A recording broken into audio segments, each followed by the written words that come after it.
It's travel story time. You might have heard that traveling the world is so great and you meet so many nice people and you get so many new friends.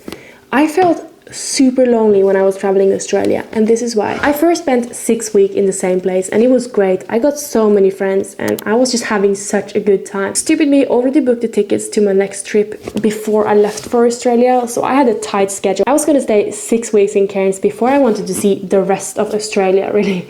So I had a tight schedule. I was only staying in one place for 2 or 3 days maybe, which is something I definitely don't recommend anyone doing unless you are prepared to feel lonely and prepared to be super stressed and not have time to relax at all. The reason why I felt lonely was that I was moving so many times. I never had time to settle in a little bit. When I met people in the hostel, they were all, do you want to join us, do this tomorrow or that? And I couldn't because I had such a tight program, or I was going to leave for the next place. So I always had to say no. I didn't have anyone to do my excursions with, so mostly I was just walking alone. And then I got home in the evening.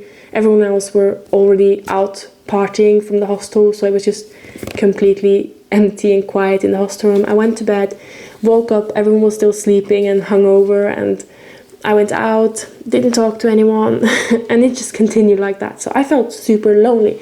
So if you're not ready to feel super lonely, if you actually want to make friends when you're traveling, you have to stay longer in one place, at least a week or at least more than 2 or 3 days. If you're not super lucky to find your perfect friend the first day and then you just stick together and do everything together.